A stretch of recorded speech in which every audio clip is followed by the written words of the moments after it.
इस महीने को निस्बत उस नबी से है जो नबी तमाम नबियों का भी नबी है। रमजान में रोजे रखते हैं ना हम और आप? जी रखते हैं और रखने भी चाहिए जी। रमजान अफजल है 12 महीने में। क्यों? इसलिए कि उसमें कुरान नाजिल हुआ। जी उसमें कुरान नाजिल हुआ। और कुरान नाजिल किस पे हुआ? हमारे नबी पे। हाँ किस पर? हमारे। कुरान जिस महीने में नाजिल हो वो महीना कुरान की वजह से अफजल है। जी। तो ये मुझे कहते हुए कोई भी दिक्कत या कोई परेशानी नहीं हो रही कि जो कुरान जिस महीने में आए वो महीना कुरान की वजह से अफजल है। तो इस महीने में तो कुरान वाला तशरीफ लाया। सुभान अल्लाह। कुरान वाला तशरीफ लाया। कुरान नहीं, कुरान वाला। कुरान वाला। वो महीना अफजल रमजान का इसलिए कि कुरान आया, और ये रमजान से अफजल इसलिए कि कुरान वाला तशरीफ लाया। और ईमानदारी से अहले सुन्नत व जमात का मुत्तफक अलैह ये दस्तूर और अकीदा और मामूल रहा कि हम 365 दिन में इतना बड़ा दिन किसी को नहीं समझते जितना बड़ा दिन मुस्तफ़ा की पैदाइश का होता है। मैं कुरान पाक से आपको दलील दूंगा। लोग कहते हैं भाई ईदें तो दो हैं। ईदें दो हैं, एक मीठी ईद एक नमकीन ईद। जी है, उसे कह लो ऐसे ईद उल फित्र और ईद उल अज़हा।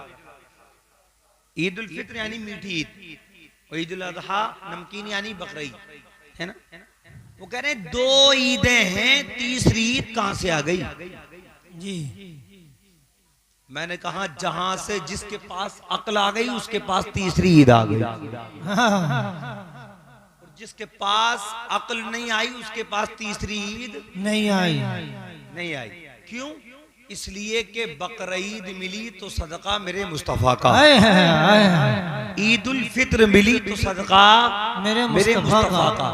नबी ना होते रमजान ना होता, नबी ना होते मुहर्रम नहीं होता, नबी ना होते 12 महीने नहीं होते, नबी ना होते बकरीद नहीं होती, नबी ना होते कायनात नहीं होती, नबी नहीं होते आसमान नहीं होता, नबी नहीं होते जमीन नहीं होती। पता चला ये बकरीद ईद उल फित्र अगर आई है तो मुस्तफा की पैदाइश के सदके। बेशक बेशक। सुभान अल्लाह सुभान अल्लाह। यार नबी के सदके में ये ईद आई है तो वो तो बहुत बड़ी ईद होगी जिसमें आमना का लाल तशरीफ लाया। सुभान अल्लाह। मोहब्बत से बोलो जुमकर सुभान अल्लाह। सुभान अल्लाह। अच्छा एक बात और मैं बताऊं इंशाल्लाह, ये तो जज्बात की बात थी मगर मैं तुम्हें दलील दे रहा हूँ, और दलील को अपने घर की किताब नहीं अल्लाह की किताब कुरान मजीद की। मोहब्बत से बोलो जुमकर सुभान अल्लाह। सुभान अल्लाह। तड़प के बोलो या रसूल अल्लाह, या रसूल अल्लाह। अच्छा एक बात बताओ, आसमान से उतरना, कुरान कहां से उतरा? आसमान से, है ना? जी। नाजिल हुआ कुरान आसमान से है।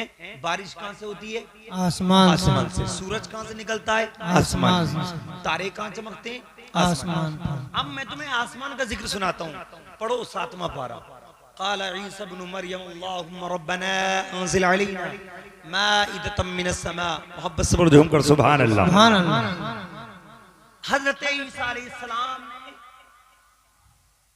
कौम ने कहा है ईसा अगर वाकई आप अल्लाह के नबी हो और अल्लाह के यहाँ आपकी पहुंच है तो कुछ तो ऊपर से मंगवा दो। कुछ तो ऊपर से मंगवा दो, यानी कि खाना दस्तरखान माइदा, माइदतम मिनस समा, आसमान से दस्तरखान मंगा दो।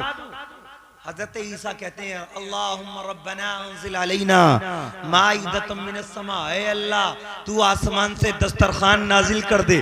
अगर मौला तू दस्तरखान नाजिल कर देगा, मौला अगर तू जन्नत से खाना भेज देगा, तकूनु लना ईदल लिअव्वलिना व आखिरिना, ऐ परवरदिगार, ऐ मौला अगर तू आसमान से खाना भेज दे, आसमान से दस्तरखान भेज दे, तो हमारे अव्वल के लिए भी, हमारे आखिर के लिए भी वो ईद बन जाएगा, ईद बन जाएगा।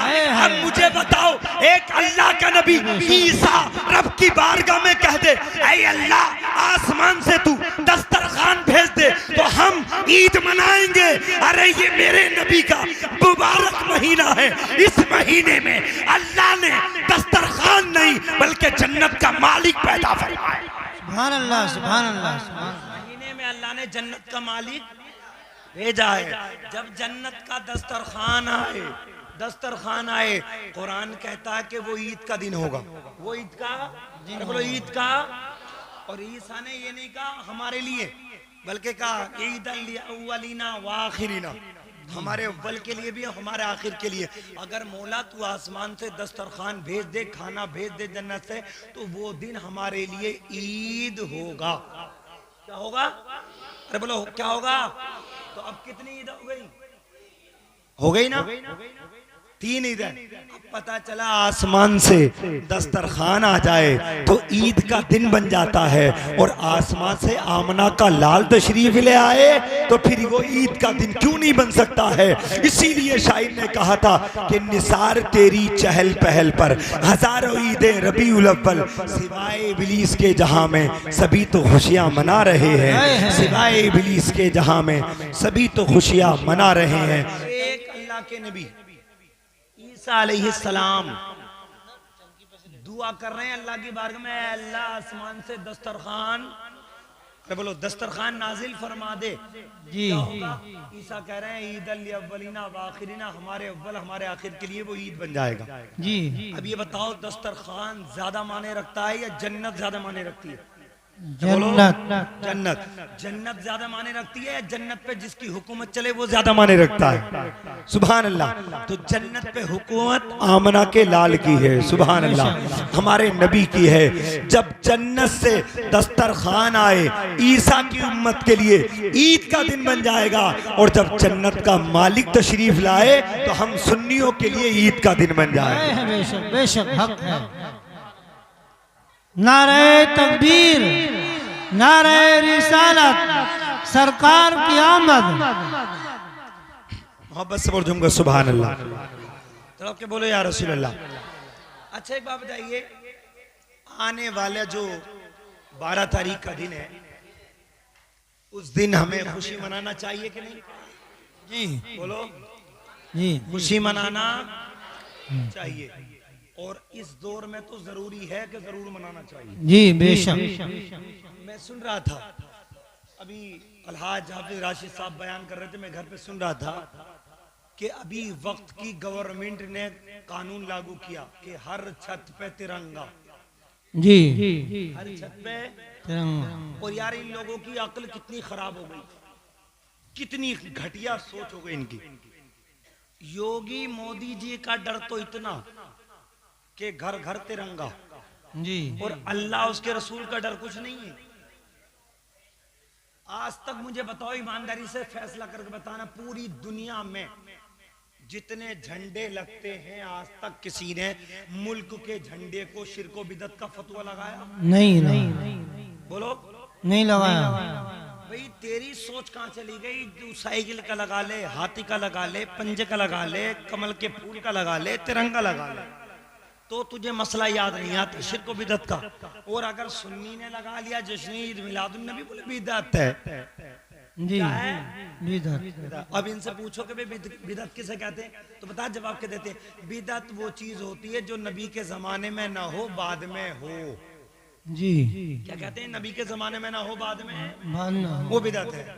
क्या बिदअत क्या होती है? बोले बिदअत हराम होती है, हम देवबंदी वो काम नहीं करते जो हराम होता है। मैंने कहा भाई तू काम तो बाद में कर रहा, तू खुद हरामी है, तू खुद। मैं गाली के तौर नहीं कर रहा हूं, अभी आपसे कहलवाऊंगा, तू खुद। इसलिए कि उन्होंने क्या, जो चीज नबी के जमाने में ना हो वो क्या होती है? बिदअत। बोलो वो क्या होती है? जो नबी के जमाने में जुलूस नहीं बिदअत, जलसा नहीं बिदअत, झंडा नहीं बिदअत, ये जुलूस नहीं था बिदअत, तबर्रुक नहीं था बिदअत, झंडियां नहीं थी बिदअत, ये सारी चीजें बिदअत क्योंकि नबी के जमाने में नहीं थी। तो बिल्कुल सीधे अंदाज में हाथ पकड़ के कहो मुल्ला जी तुम नबी के जमाने में थे क्या? अरे बोलो तुम थे? बोले नहीं।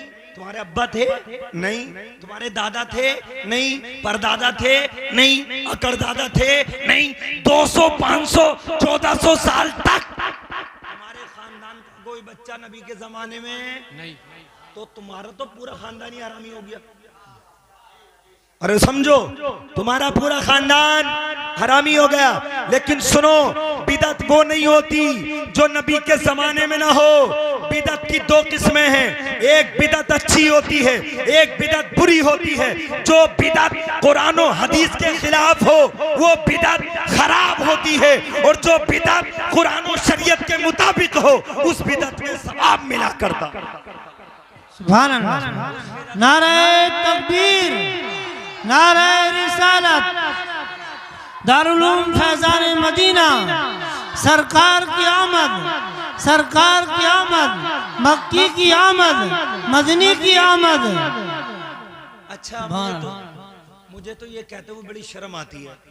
तबर्रुक हमारा, खिचड़ा हमारा, सबील हमारा, हलीम हमारा, बिरयानी हमारी, तबर्रुक हमारा, मिठाई हमारी, पेठा हमारा, पार्ले जी हमारे, सारा कुछ हमारा। पेट में दर्द उसके हो रहा है। अरे ना, देखो है ना ये बात, सब कुछ हम कर रहे हैं और पेट में दर्द। और यार जब पेट में दर्द था तो वहां से चला जाता, खाता क्यों है? दूसरे के घर तीजा बिल्कुल हराम, अपने घर हराम और दूसरे के यहाँ जायज है। दूसरे के यहाँ जायज है। मगर सुनो ईमानदारी से, मेरा मकसद तानाकशी नहीं, मेरा मकसद पैगाम समझाना। मोहब्बत से बोलो झूमकर सुभान अल्लाह। तुम कहते हो कि जो चीज नबी के जमाने में ना हो बाद में बने वो बिदअत, वो बिदअत। ये तो मैंने इल्जामी जवाब दे दिया था, मगर अब सुनो जहन का जवाब। ईमानदारी से पूरी मांडली में तो क्या पूरी दुनिया का कोई भी बड़ा से बड़ा आलिम इनका अगर ये बता दे कि नबी के जमाने में लेंटर वाली मस्जिदें थी क्या? बोलो। ये तो कहते हैं जुलूस मत निकालो। बोले क्यों मत निकालो? बोले सिद्दीक ने नहीं निकाला, उमर ने नहीं निकाला, उस्मान ने नहीं निकाला, किसी ने नहीं निकाला, तुम क्यों निकाल रहे हो? तो ये पूछो कि भाई जब हम तो साल में एक बार निकाल रहे हैं, तेरे हिसाब से शरीयत के खिलाफ काम कर रहे हैं, मगर तू तो उस मस्जिद में नमाज पढ़ लिया जो बिल्कुल शरीयत के खिलाफ है। बोलो। ये जो टूटी से वजू कर रहे हैं, झटपट 1 मिनट में वजू कर लेते हो, क्या ये टूटियां नबी के जमाने में थी? बोलो। बदने थे, बदने मिट्टी के लोटे थे। ये टूटियां, ऊपर पंखा चल गया, अगर जुमे के दिन 1 मिनट को पंखा बंद हो गया तो मतवल्ली साहब की खैरियत नहीं है, क्योंकि फिर वो जुमा पढ़ना भूल जाता है और ये सोचता सलाम फेर के मतवल्ली से पूछूंगा कैसी देखभाल कर रहा। पंखा बिल्कुल नहीं चल रहा, जनरेटर की देखभाल नहीं हो रही है, जनरेटर में तेल नहीं है। अब मुझे बताओ कि नबी के जमाने में जनरेटर था, पंखा था, लैंटर था, एसी थी, लैंटर, ये सारी चीजें नहीं थी। जब तुम कहते हो नहीं थी तो गलत है, तो कह दो मस्जिद भी गलत है। अरे बोलो मस्जिद भी, मगर नहीं कह सकते इसलिए कि फंस जाएंगे, फंस जाएंगे। फिर कहेंगे नहीं नहीं ये चीजें गलत नहीं है, थी तो नहीं मगर गलत नहीं है। मैंने कहा नादान यही समझ ले, जुलूस भी कल भी नहीं था मगर गलत ये भी नहीं है। सुभान अल्लाह। गलत ये भी नहीं है, इसलिए कि जो भी कौम अपने रहनुमा को मानती है, अपने रहनुमा का जुलूस शान के साथ निकालती है। हम सुन्नी जुलूस निकालते हैं और दुनिया वालों को बताते हैं, दुनिया वालों नबी के चाहने वाले कल भी जिंदा थे, आज भी जिंदा हैं, कयामत तक नबी के चाहने वाले जिंदा रहे। सुभान अल्लाह, सुभान अल्लाह। बस सबर दूंगा सुभान अल्लाह। तड़प के बोलो या रसूल अल्लाह। अच्छा एक बात बताओ, जितने झंडे लग रहे हैं हिंदुस्तान में किसी दूसरी सरकार का झंडा चलेगा? बोलो। पाकिस्तान का झंडा लहराओगे? नहीं। और पाकिस्तान में हिंदुस्तान का झंडा नहीं। जो जिस मुल्क का झंडा है उसी मुल्क में लहराएगा, उसी मुल्क में। अरे यार बोलो, उसी मुल्क में।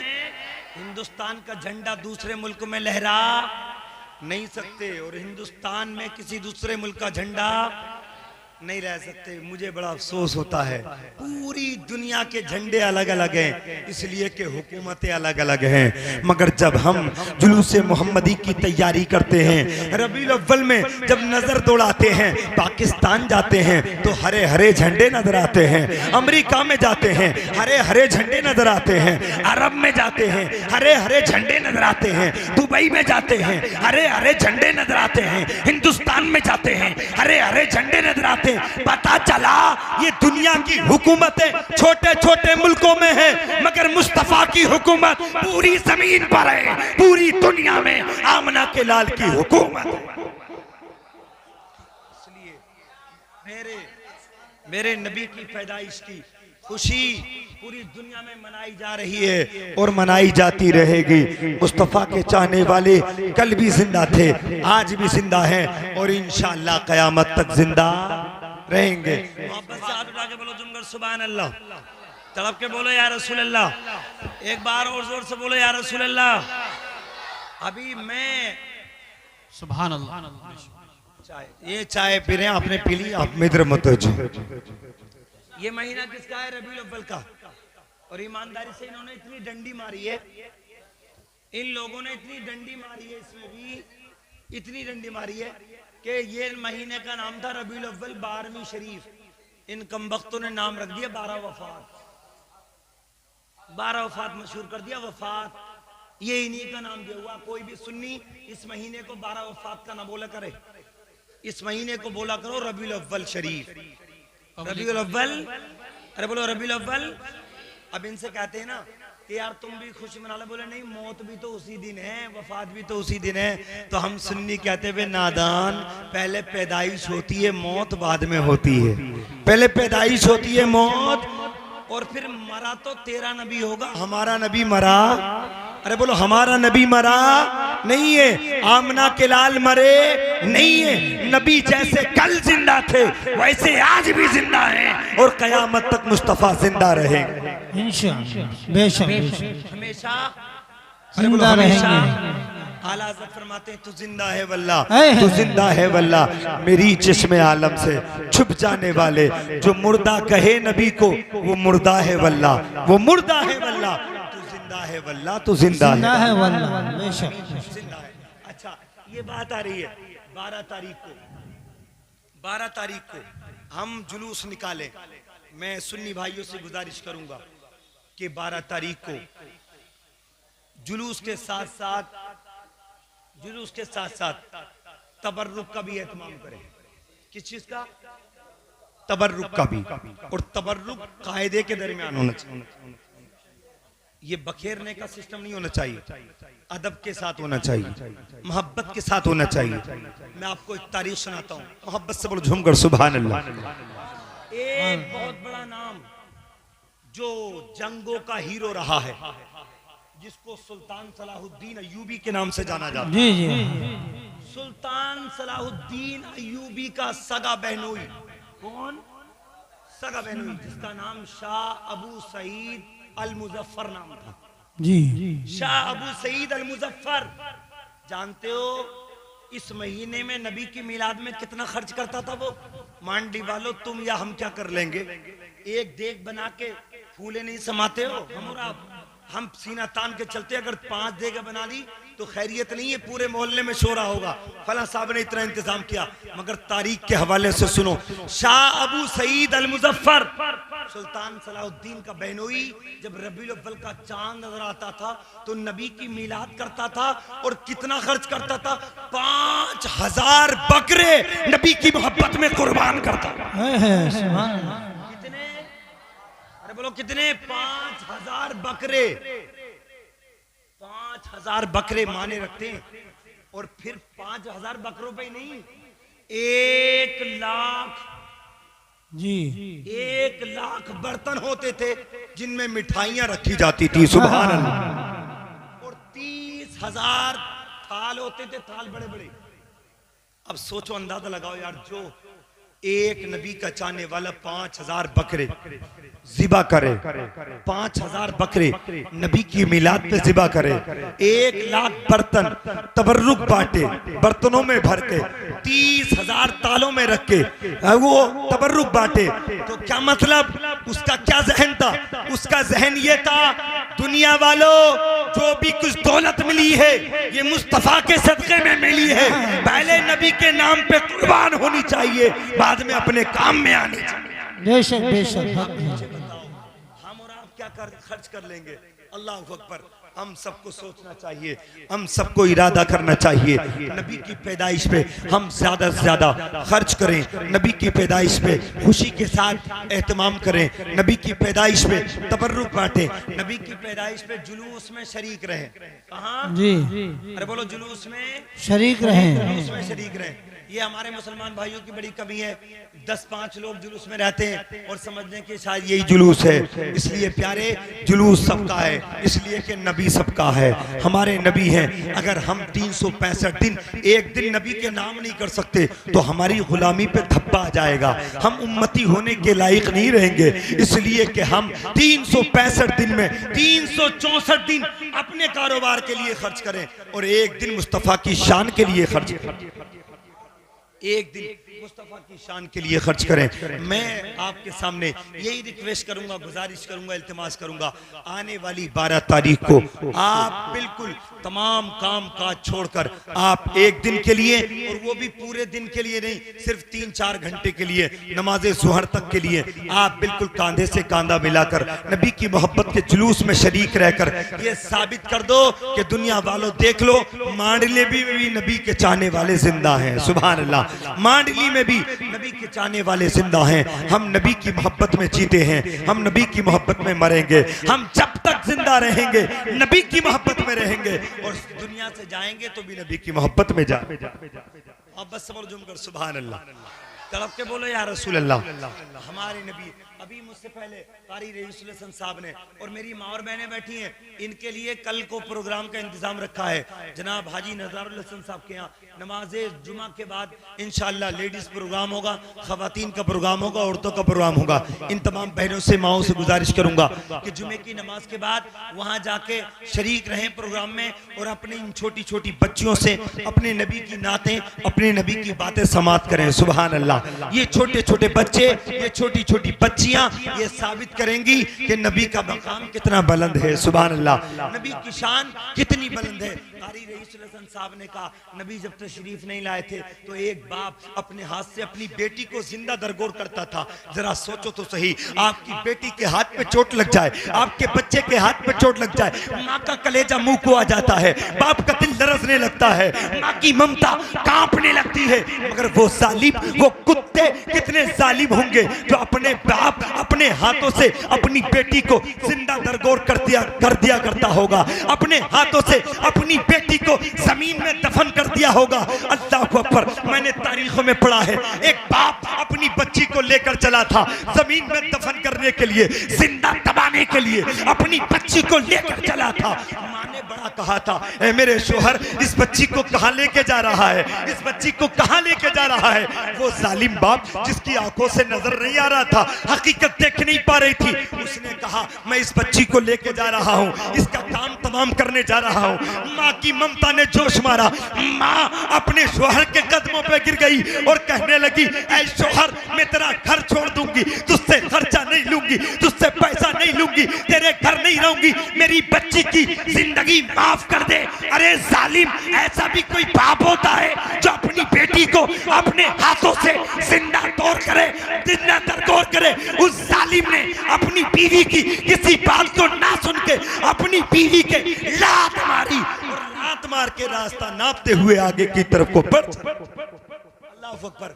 मांडली के सुन्नी मुसलमानों, तारीख सुनो, मोहब्बत के साथ बोलो झूमकर सुभान अल्लाह, तड़प के बोलो या रसूल अल्लाह। वो जालिम बाप अपनी बच्ची को लेकर चला। 7-8 साल की नन्ही मुन्नी बच्ची थी। ए बच्चों, मेरी कौम के बच्चों, मेरी बच्चियों, मेरी बहनों, मेरी बेटियों, गौर से सुनो। वो बाप अपनी बच्ची को लेकर चला था। छोटी सी 7 या 8 साल की बच्ची थी। उस बच्ची को क्या मालूम था मेरा बाप मुझे कहाँ ले जा रहा है। बच्ची तो सोच रही थी अब्बू जान खिलाने ले जा रहे हैं। बच्ची तो सोच रही थी अब्बू जान मुझे किसी दावत में ले जा रहे हैं। मगर वो जालिम, वो कुत्ता बाप अपनी बेटी को ले जाके बेबान जंगल में पहुंचा और जो उसके पास हथियार था, जो औजार था, उस हथियार औजार से उसने जमीन खोदना शुरू की। जमीन खोदते खोदते, मगर याद रखो ऐ मेरी कौम के भाइयों, जितनी मोहब्बत बाप से बेटी को होती है उतनी मोहब्बत बेटे को बाप से नहीं होती है। वो बाप जालिम बेटी के लिए गड्ढा खोद रहा है, गड़ा खोद रहा है, उसकी कब्र खोद रहा है। उस बच्ची को नहीं मालूम मेरा बाप क्या कर रहा है। बच्ची के बाप के चेहरे पे पसीना आया। उस बच्ची ने अपने दामन से अपने बाप का पसीना पूछना शुरू कर दिया। वो बाप गड्ढा खोद रहा है। उस जालिम के दिल में अभी तक मोहब्बत नहीं आई है। वो जालिम गड्ढा खोदता रहा और गड्ढा खोदते खोदते वो छोटी सी बच्ची अपने बाप की मशक्कत और मेहनत को देख रही है। उस बच्ची ने अपने नन्हे मुन्ने हाथों से मिट्टी निकालना शुरू की। वो खोदते जा रहा है। ये बच्ची अपने हाथों से मिट्टी निकालती जा रही है। जब गड्ढा इतना गहरा हो गया कि बच्ची खड़ी होके दफन हो जाएगी, उस जालिम बाप ने अपनी बेटी का हाथ पकड़ा और हाथ पकड़ने के बाद जैसे ही गड्ढे में खड़ा किया, गड्ढे में खड़ा करने के बाद जब पैरों तक मिट्टी डाली, बच्ची खिलखिला के हंसने लगी। अब्बू जान, मैंने जिंदगी में आज तक ऐसा कोई खेल नहीं देखा। ये खेल तो बड़ा प्यारा है। मगर उस बच्ची को क्या मालूम था ये खेल नहीं है, उसकी जिंदगी से खिलवाड़ किया जा रहा है, उसकी जिंदगी का खात्मा किया जा रहा है। वो जालिम बाप अपने हाथों से मिट्टी डालता रहा और मिट्टी डालते डालते जब बच्ची के घुटनों तक मिट्टी आई, बच्ची के चेहरे पे थोड़ी सी मुस्कुराहट खत्म हुई, थोड़े चेहरे पे गम के असरात आए। बच्ची ने बाप को हसरत भरी निगाहों से देखा। मगर वो जालिम बाप अपनी बच्ची की दुश्मनी में इतना जालिम बन चुका था, उसे बेटी की मोहब्बत पे तरस नहीं आया। उसने मिट्टी डालता रहा। जब मिट्टी नाफ तक आई, टूंडी तक आई, बच्ची की चीख निकल गई। बच्ची ने कहा अब्बू जान, जब तक यहाँ तक खेले थे मजा आ रहा था। अब्बू जान, मिट्टी यहाँ तक डाली थी, मजा आ रहा था। अब्बू जान, मिट्टी आपने पेट तक डाल दी है, अब मेरा दिल घबरा रहा है। अब्बू जान, मुझे अच्छा नहीं लग रहा है, मुझे निकाल लो, इतना खेल मुझे पसंद नहीं है। वो जालिम बहरा हो चुका था, अपनी बच्ची की गुफ्तगू को नहीं सुन पा रहा था, अपनी बच्ची को अपनी प्यार भरी आंखों से देखने की ताकत नहीं कर रहा था। वो जालिम मिट्टी डालता रहा। मिट्टी डालते डालते जब मिट्टी उसके सीने तक आई, अब गर्दन बच गई है। वो बच्ची बोली अब्बू जान, ये क्या खेल खेल रहे हो? मेरा कलेजा फटने को है, मेरा दिल निकलने को है, इंतकाल होने वाला है। अब्बू जान, मैं कोई गैर नहीं हूँ, मैं किसी पड़ोसन की नहीं हूँ। अब्बू जान, मुझे तुम कहीं से भीख पर नहीं लाए हो। अब्बू जान, मेरी निगाहों में निगाहें डाल के देखो, जो तुम्हारी रगों में खून है वो मेरी रगों में खून है, जो तुम्हारी आंखें हैं वो मेरी आंखें हैं, जो तुम्हारा चेहरा है वो मेरा चेहरा है। अब्बू जान, जरा मेरे चेहरे के झांक कर देखो। मगर वो जालिम कुत्ता, ये उस वक्त की दास्तान है जब आमना का लाल तशरीफ ने लाया है। जब तक हमारा नबी तुम्हारा नबी पैदा नहीं हुआ है, जब से पहले की दास्तान है। उस जालिम बाप ने अपने हाथों से मिट्टी डाली और मिट्टी इतनी डाली कि बेटी को जिंदा दरगोर कर दिया, मिट्टी सर के बराबर कर दी। वो बच्चियां हिचकियां ले लेकर कैसा दम तोड़ चुकी होगी, आप एहसास करके देखो। कितनी देर में दम निकला होगा, कितनी देर में उसकी सांसें रुकी होंगी। मगर वो जालिम बाप दफनाने के बाद रास्ता चेंज करके जब दूसरी तरफ को जाता है, वो बच्ची रब की बारगाह में गिड़गिड़ा के अर्ज करती है, ऐ परवरदिगार, हम बच्चियों का खून कब तक बहेगा, हम बच्चियों की जान कब तक जाएगी। ऐ मौला, अब हमें बाप नहीं चाहिए, अब तो रसूल पाक चाहिए। नारे तकबीर, नारे रिसालत, नारे रिसालत। सरकार की आमद, सरकार की आमद, दिलदार की आमद, मक्की की आमद, मदनी की आमद। सुभान अल्लाह, सुभान अल्लाह, सुभान अल्लाह, सुभान अल्लाह। के बोलो या रसूल अल्लाह। या रसूल वो अल्लाह। जालिम बाप दफना के चला गया, मगर उस बच्ची की हिचकियां कब्र से कह रही थी। वो बच्ची अपनी जान की आखिरी सांस फरमाइशें कर रही थी, हे मौला अब मुझे अपना बाप नहीं चाहिए, अब तो रसूल पाक चाहिए। अल्लाह अकबर। जब ये घटनाएं हुई, और यहाँ तक नहीं, आपको एक तारीख और सुनाता हूँ, मोहब्बत से बोलो जरा झूम कर सुभान अल्लाह। नबी की पैदाइश में तड़प के बोलो या रसूल अल्लाह। या रसूल अल्लाह। ये तो बच्ची का जुल्म था। जिस हिंदुस्तान में हम और आप रह रहे हैं ना, इस हिंदुस्तान के अंदर औरत की कितनी बेइज्जती होती थी आप अंदाजा लगाओ। हिंदू धर्म में अगर किसी के शोहर का इंतकाल हो जाता था तो ये जालिम लोग उसकी जिंदा बेबी को बुलाते थे और उसकी जिंदा बीवी को उसके शोहर की लाश के साथ सख्ती कर देते थे। यानी कि अगर लाश चल रही है, उसकी लाश के साथ उसकी बीवी को जिंदा जलाया जा रहा है। क्यों? ये मनहूस समझते थे कि ये अपने शोहर को खा गई, ये डायन है, अपने शोहर को निकल गई, ये सजा दी जाती थी। मैं तो बड़े बड़े जलसों में छोटी छोटी जगह सब जगह कहता हूं कि नबी की पैदाइश की खुशी मुसलमानों को नहीं बल्कि हिंदू भाइयों को भी मनानी चाहिए। पूरी दुनिया के मुसलमान और इंसानों को मनानी चाहिए। जानते हो ये तो औरतों के साथ यहाँ होता था। अब मैंने तुम्हें दो तारीखें सुना दी, एक बच्ची की तारीख और दूसरी हिंदुस्तान के हिंदुओं की तारीख। अब दूसरी मैं तुम्हें तारीख तीसरी सुनाता हूँ अरब की। मोहब्बत से बोलो झूम कर सुभान अल्लाह।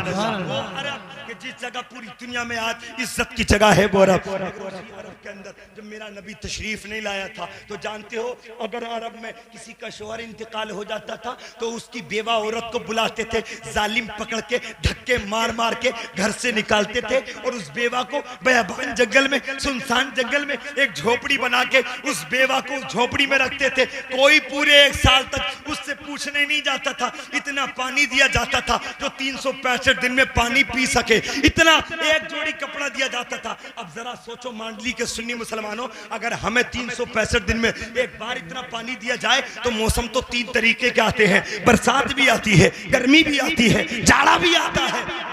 बेवा तो पूछो उसके पास इतना ही पानी है जितना के पी सके। अगर उसे नहाने की जरूरत होती होगी तो बेचारी गंदी रहती होगी, पसीना आता होगा, नहाने के लिए पानी नहीं होता था। एक जोड़ी कपड़े होते थे, पसीने में तरबतर हो जाते थे, बदबू आने लगती थी। बेचारी बहुत सी बेवाएं तो घुट घुट कर उसी झोपड़ी में मर जाती थी। अगर कोई बेवा बच जाती थी जिंदा तो ये जालिम अरब के लोग उसको हाथ पकड़ के पूरे मक्के की, पूरे अरब की गलियों में घुमा के रुसवा करते थे और उसके आंगन में, उसके दामन में ऊंट की मैंगनियां भर देते थे और ऊंट की मैंगनियां भर के उससे कहते थे कि अरब के चारों रास्तों पे तुम ऊंट की मैंगनियां बखेरो ताकि ये पता चल जाए कि ये औरत बेवा ऐसी है जो अपने शोहर को खा गई। अल्लाह अकबर। मैं तो ये बात कहा करता हूँ जितना खुशी मर्दों को करना चाहिए उससे ज्यादा खुशी नबी की पैदाइश पे हमारी औरतों को करना चाहिए।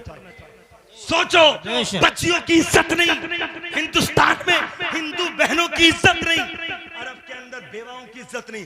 और बहुत अच्छी तारीख अभी कारी रईसुल हसन साहब ने सुनाई, एक तारीख और सुनाता हूँ उसके बाद तकरीर समेटता हूँ। मोहब्बत के साथ बोलो झूम कर सुभान अल्लाह। एक तारीख वो भी मुझे याद आती है। एक यूरोप में एक खेल खेला जाया करता था जिसका नाम था रक्से बिस्मिल। क्या नाम था? रक्से बिस्मिल। उसमें क्या होता था 365 दिन में एक दिन बादशाह चुनता था और उस चुनाव के साथ उस दिन में 365 दिन में एक दिन जवान लड़की, खूबसूरत लड़की आती थी और उस बीच मैदान में तमाम जनता के सामने नाचती थी, डांस करती थी। नाचते नाचते जब वो खूब जोश में आती थी तो जल्लाद आता था, अपने आंखों से जुल्म की पट्टी बांध के उस बेटी की जवान गर्दन पर तलवार चलाता था। गर्दन कट जाती थी और जिस्म घूमता रहता था, खून के कतरे टपकते थे तो तमाम लोग यूरोप के तालियां बजाते थे। देखो खेल कितना अच्छा है, गर्दन कट गई, जिस्म नाच रहा है, गर्दन कट गई, लाश कांप रही है। एक चुनाव हुआ, अभी मेरा नबी तशरीफ ले लाया, हिंदुस्तान की औरत की बेइज्जती हो रही है, अरब की बेवाओं की जिल्लत हो रही है, यतीम बच्चियां जिंदा दरगोर हो रही है। अभी आमना के लाल तशरीफ नहीं लाए। यूरोप के अंदर एक वक्त ऐसा आया मेरे नबी तशरीफ नहीं लाए हैं। अब जानते हो एक लड़की थी, उसका बाप मर चुका था, जवान बेटी थी, 15 या 17 साल की जवानी में, उम्र में कदम रखा था। वो खूबसूरत यतीम बच्ची थी, यतीमा बच्ची थी, उसके बाप का इंतकाल हो गया था। बादशाह ने कहा कि एक बच्ची का चुनाव करो जो शहर में सबसे बड़ी खूबसूरत हो। अब वो चुनाव करते करते पूरे शहर में नजर दौड़ाई, कोई इतनी खूबसूरत नजर नहीं आई जितनी की यतीम बच्ची नजर आई थी। ये जालिम 10-15 गुंडे जालिम बादशाह के चेले चपाटे इकट्ठा होके यतीम बच्ची के घर पर पहुंच जाते हैं और बेवा के दरवाजे को खटखटाते हैं। बेवा कहती है कौन? इन्होंने कहा हम बादशाह के फौजी हैं, अपना दरवाजा खोल दो। इस साल चुनाव में तुम्हारी बेटी का नाम निकला है, इस साल तुम्हारी बेटी की गर्दन उड़ाई जाएगी, इस साल तुम्हारी बेटी बीच जनता के सामने डांस करेगी, उसकी लाश को घुमाया जाएगा। माँ कब चाहेगी? कितनी बड़ी जालिमा हो, माँ होती है, बच्चे को अपनी जान से ज्यादा प्यार करती है। माँ ने कहा ए जालिमो, मैं अपनी जान तो दे सकती हूँ लेकिन अपनी बेटी की जवानी तुम्हारे हवाले नहीं कर सकते। जालिमों ने मारा और मारने के बाद इतना मारा कि बेवा को बेहोश करके उसकी जवान बेटी को जब लेके चले थे और जब दूर ले जाके घसीट के जा रहे थे, इत्तेफाक से उस बेवा को होश आ गया। और जब उस बेवा को होश आया, अपनी आंखों से अपनी बेटी की बेइज्जती देखी, तो उस बेवा ने रब की बारगाह में कहा था, या अल्लाह अब मुझे अपना शोहर नहीं चाहिए, अब तो रसूले गोहर चाहिए। सुभान अल्लाह, सुभान अल्लाह, सुभान अल्लाह, सुभान अल्लाह, सुभान अल्लाह। शोहर नहीं चाहिए, अब तो रसूले गोहर चाहिए। अल्लाह को अकबर। मेरी बस्ती के सुन्नी मुसलमानों, तारीख सुनो। उस बच्ची को लेकर जब चले बीच मैदान में, जब बच्ची पहुंची, यतीमा बच्ची जिसके बाप का इंतकाल हो गया था, वो बेवा की जवान बच्ची, 17 साल नौजवान खूबसूरत बच्ची जब बीच मैदान में जाती है, ये जालिम तालियां बजाने के लिए तैयार बैठे हैं। अब वो बीच मैदान में आई तो फौरन जल्लाद कहता है, ए बेटी डांस करो, रक्स करो, नाचो, ठुमके लगाओ। इस बच्ची ने, गैरतमंद बच्ची थी, कहा मेरे बाप ने कभी मुझे नाचना नहीं सिखाया, मेरी माँ ने कभी मुझे ठुमके लगाना नहीं सिखाया। मैं अपनी माँ और बहनों से कहूंगा, अगर तुम्हारे सामने छोटी छोटी बच्चियां हैं, तुम्हारे सामने छोटी छोटी बहनें हैं, तो वो बहन फख्र से सर ऊंचा ना करे जिसकी छोटी बहन तुम्हारे सामने डांस करे। लानत है उस बाप की जिंदगी पर जिसके सामने उसकी बेटी डांस करे, जिस माँ के सामने उसकी बेटी डांस करे, उस माँ की ममता पर लानत है। इसलिए कि मुसलमान नाचने के लिए नहीं आए हैं, मुस्तफा की शरीयत पे चलने के लिए आए हैं। सुभान अल्लाह, सुभान अल्लाह। उस बच्ची से कहा नाचो, डांस करो। उसने कहा मेरे बाप ने, मेरी माँ ने मुझे नाचना नहीं सिखाया। अल मुख्तसर मारते मारते इतनी ज्यादती की, बेचारी वो बेवा की मजबूर बेटी नाचना जब शुरू करती है, जब डांस करना शुरू करती है, जैसा भी उससे आया, जब उसने नाचना शुरू किया, उस जालिम ने जब खूब जिस्म में गर्मी आ गई, खूब बदन में गरमाई आ गई, तलवार, जहरा आलूदा तलवार लेके आता है और बीच मैदान में आने के बाद उस नाचती हुई जवान बेटी की गर्दन पे जब तलवार मारी तो गर्दन कटकर अलग गिर गई। जिस्म घूमता रहा, जिस्म नाचता रहा, खून के कतरे गर्दन से टपकने लगे, खून के फुहारे निकलने लगे। तमाम लोगों ने सीटियां बजा दी, तालियां बजा दी। खेल कितना अच्छा है, मजा आ गया। मैंने कहा था जालिमो, तुमने किसी बेवा की जवान बेटी की गर्दन कटी थी, तुमने तालियां बजाई थी, मगर तुम्हें मालूम नहीं उस जवान बेटी के खून के कतरे अल्लाह की बारगाह में अर्ज कर रहे थे, ऐ अल्लाह अब मुझे अपना बाप नहीं चाहिए, अब तो रसूले पाक चाहिए। सुभान अल्लाह, सुभान अल्लाह। अल्लाह को पर ये हिचकियां, ये तमन्नाएं, ये आरज़ुएं बच्चियों की जिंदा दरगोर, गोरों से आवाजें, वो औरतें हिंदुस्तान की जो हिंदू बहनें थी उनकी आवाजें, अरब की वो बेवा जो झोपड़ियों में मर जाती थी उनकी आवाजें, यूरोप की वो जवान बेटियां जिनको नचा के गर्दन काटी जाती थी, इन तमाम औरतों की तमन्ना रब की बारगाह में एक आवाज के साथ निकली, ऐ मौला अब हमें अपना कोई दुनियादार नहीं चाहिए, अब तो उम्मत का गमखार चाहिए, मदीने का ताजदार चाहिए। जोश आया, रब ने इरशाद फरमाया, जाओ जाओ मुस्तफ़ा, ज़मीन वालों के लिए रहमत बन जाओ, जाओ जाओ मुस्तफ़ा, औरतों के लिए रहमत बन जाओ, जाओ जाओ मुस्तफ़ा, बेटियों के लिए रहमत बन जाओ, जाओ जाओ मुस्तफ़ा, बेसहारों का सहारा बन जाओ, जाओ जाओ मुस्तफ़ा, बेचारों का चारा बन जाओ। अल्लाह ने फरमाया, वमा अरसलनाका इल्ला रहमतन लिल आलमीन, ऐ महबूब हमने तुम्हें आलमीन के लिए रहमत बना कर भेजा। सुभान अल्लाह। नारे तकबीर, नारे रिसालत, सुभान अल्लाह। मोहब्बत से बोलूंगा सुभान अल्लाह। अब अंदाजा लगाओ इतनी सिसकियां, इतनी तमन्नाएं नबी रब की बारगाह में पहुंची तो मेरे रब की रहमत को जोश आया। ऐसे भयानक वक्त में अल्लाह ने आमना की गोद में मुस्तफा को जलवागर फरमाया। मोहब्बत से बोलो झूम कर सुभान अल्लाह। तड़प के बोलो या रसूल अल्लाह, या रसूल अल्लाह, चल के बोलो झूम कर सुभान अल्लाह। सुभान अल्लाह। अच्छा एक बात, हमें ये खुशी मनानी चाहिए कि नहीं? जी, अरब वालों को, सबको मनानी चाहिए। यूरोप वालों को, जी, हिंदुस्तान वालों को, जी, हिंदुओं को, मनानी सिखों को। चाहिए। औरतें तो सबकी थी ना, जी, औरतें तो सबकी थी। और ईमानदारी से मुझे बड़ी खुशी हुई। मैं अभी 4-5 साल पहले मध्य प्रदेश और राजस्थान में जब प्रोग्राम में गया इसी महीने में, तो मैं जिस मकान में ठहरा हुआ था, मैंने उस मकान में जब मैं लेटा और लेटने के बाद अभी थोड़ी सी आंख लगी थी तो मुझे नातों की आवाज आई, नातों की आवाज आई। अब मेरी आंख खुली, मैंने कहा हो सकता है किसी के घर में डेक बज रही हो, कोई स्पीकर ऑन हो गया हो तो नाते बज रही हो। जाकिर भाई हैं जिनके घर में ठहरा हुआ था, मैंने कहा जाकिर भाई ये आवाजें नातों की कैसे आ रही हैं? उन्होंने कहा हजरत हमारे यहाँ दस्तूर है कि हर घर में हमारे तमाम औरतें मिलकर नबी की मिलाद जरूर पढ़ती हैं। मोहब्बत से बोलो झूमकर सुभान अल्लाह। यार कितनी बड़ी बात है। कहा हर घर का दस्तूर है कि इस महीने में हर घर में एक दिन में कई मिलादें हमारी बहन माएं मिलके नबी की मिलाद पढ़ लिया करती हैं। सुभान अल्लाह, सुभान अल्लाह। और एक बात बता दूं, अब 75 या 70 साल से अरब में मिलाद नहीं होती। अब से 75 साल पहले अरब की हर गली में नबी की मिलाद होती थी। जी, जब से ये निकम्मे लोग आए, ये मैं निकम्मा नहीं कहूंगा तो क्या कहूंगा? तिरंगे को जायज, साइकिल का जायज, देख लो गांव में बहुत लग रहे हैं। जी, हाथी के झंडे लग रहे हैं ना, वो तो कभी याद नहीं आए नजाइज के, रबीउल अव्वल पे याद आए नजाइज माज़अल्लाह। तो हम तो ये कहते हैं अपने अपने मुकद्दर की बात है, तुझे दुनियादार का झंडा मुबारक हो, हमें मदीने के ताजदार का झंडा मुबारक हो। और सुनो, तिरंगा झंडा लगाना अच्छी बात है, हमने लगाया। हम अहले सुन्नत व जमात हैं, हम वतन में रहते हैं तो वतन से मोहब्बत भी करते हैं। जी, हमने 15 अगस्त 26 जनवरी पे झंडे लगा के सच्चे हिंदुस्तानी होने का सबूत पेश किया है। हम सच्चे हिंदुस्तानी हैं इसलिए तिरंगा लहराया है, और सच्चे मुस्तफा के आशिक हैं इसलिए हरा झंडा लगाया। जी, बेशक हरा झंडा लगाया है। नबी को अल्लाह रब्बुल इज्जत ने बड़ी शान और शौकत के साथ पैदा फरमाया।